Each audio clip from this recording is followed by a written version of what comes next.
Welcome back, guys. Today we're talking about introductions, conclusions, and transitions, and how these will help you to create a more polished paper. So, introductory paragraphs.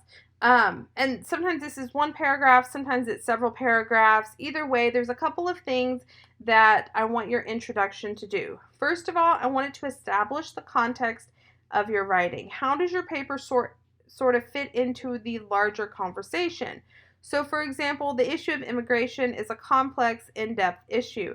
It doesn't begin or end with one paper. By acknowledging that and letting your reader know that you're aware of how your paper fits into that larger conversation is an important thing that your introduction can do. It also should explain how your paper will be organized. What are your main points going to be? Are you simply explaining something, or are you arguing a stance? Are you refuting the opposite stance as well? By the time I get to the end of your introduction, I should know what type of essay or what genre of essay you are writing.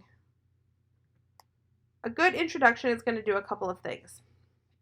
It's going to offer any necessary background information that your reader needs to understand your paper. So maybe if you're talking about a medical procedure, there might be some terms that you need to identify. Maybe if you're talking about a film, you want to give a short synopsis of that work so your reader knows what's going on in your paper.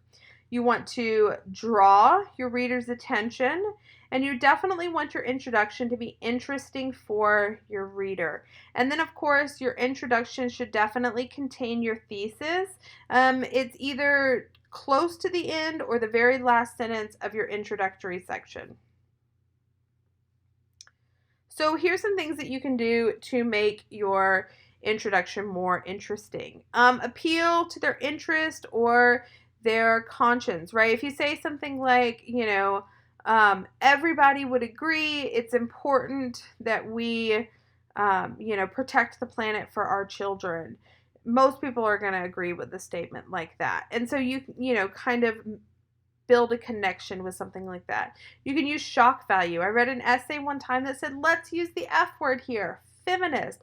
And then it went on to explain how to a lot of people, feminist is a bad word. But if we're being honest, when somebody says F word, the word that we think of is not usually feminist. And so it immediately piques somebody's attention. You can use an anecdote or like a story, or you can ask a question. People tend to want to give you their answer if you ask a question. So this is a great way to sort of turn somebody's interest on.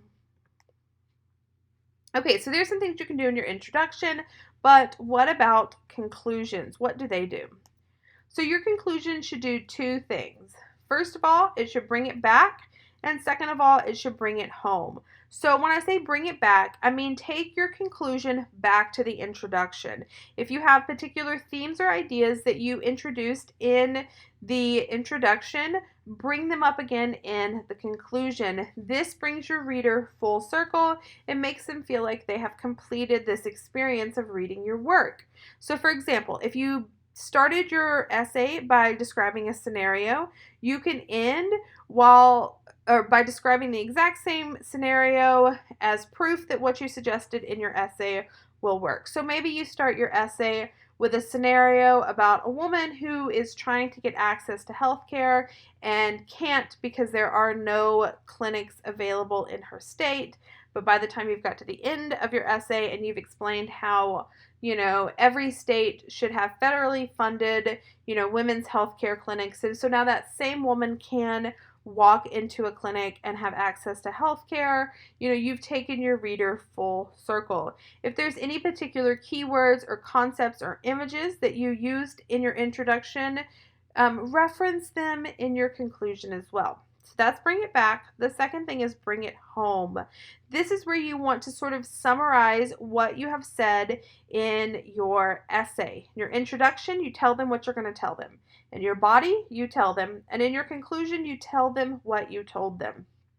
And while that sounds redundant in lecture form, it works really well in essays. And then the next thing that you do is you're like, see all of the information that I have given you in my essay. This is how and why it proves my thesis or proves my stance.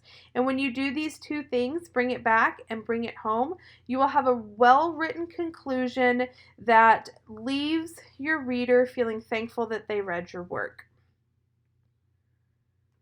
There's also some things that you can do to make your conclusion interesting. Maybe you have a quote that you didn't include in your body. You can pop it into your conclusion. Maybe there's a course of action or a solution to an issue, or even further things that your reader can study if they have questions. You can propose some of those, or you can point to broader implications. So, for example, if I have just written an essay about Virginia Woolf, I might end with something like, and she paved the way for feminist writers that would come after her. So, all three of these things work very well in conclusions. Now, here's things that don't work as well in conclusions. The first one is beginning with an unnecessary or overused phrase. Things like in conclusion or in summary. These work really well in speeches. They do not work well in essays. They feel kind of trite. You definitely don't want your thesis popping up for the first time in your conclusion. It shouldn't be like, surprise, this is what my paper was about. So don't state your thesis for the very first time in your conclusion. You also don't really want to introduce a new idea or subtopic in your conclusion. That's not really what the purpose of the conclusion is.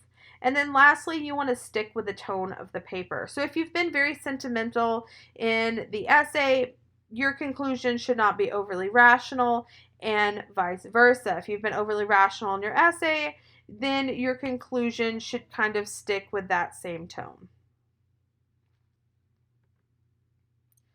So, why are conclusions and introductions so important? First of all, they open and close the experience for your reader. Your introduction should make a reader want to read your paper, and your conclusion should make them glad that they did.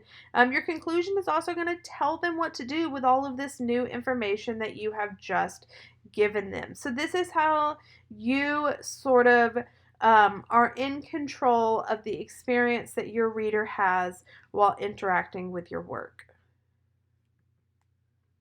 And then, so you have the introduction at the beginning and the conclusion at the end, and all of that lovely stuff in the middle is your body, and it needs transitions. So transitions are words and phrases that provide connection between ideas, sentences, and paragraphs. So you will have transitional words in your paragraph going from sentence to sentence. You will also have transitions between your paragraphs. They make your paper flow. They also help your paper sound polished.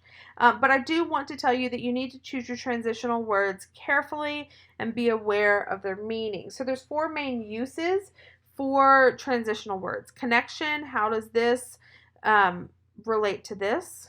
Contrast, how is this different? And you definitely want to use contrast transitions when you're switching from an argument to a counter argument. Otherwise, your reader will be very confused. Something along the lines of, well, the writer seemed pro-choice in this paragraph and now seems, pro-life in the next one. Say something like, but opponents disagree with this, or, in contrast, some people believe. So by using those contrast transitions, your reader is very clear on where you stand. Correlation transitions explain how one thing might cause or affect another thing. And then sequence transitions are things that have to go in a particular order. So for example, if you're talking about a new cancer treatment, you might say first the patient must try, this. Then the patient could participate in this new alternative treatment, right? That's a particular sequence. It has to go in a particular order. What a lot of students do when they first begin using transitions, though, is just stick like first, second, third at the beginning of all of their paragraphs. Those particular sequence transitions only really work if those things have to be in a particular order. So if you're listing reasons why somebody should go watch a play, right, maybe the fact that it has your favorite actor in it is not the first reason they would list as, why they want to go see it. So that can actually trip up your reader. So you definitely want to use transitions in your paper. Like I said earlier, to connect sentences, you will use transition words, but to connect paragraphs, your transitions need to be at least one sentence. So every time you go from one paragraph to the next paragraph, you're changing topics. And when you change topics, you need to explain why you put these two particular paragraphs next to each other and what they mean. So don't go from talking about plastic in the ocean to talking about the rise of sea temperatures without explaining that plastic in the ocean causes the rise of sea temperature. So all of these things will help your paper feel polished and cohesive and will make for a great essay.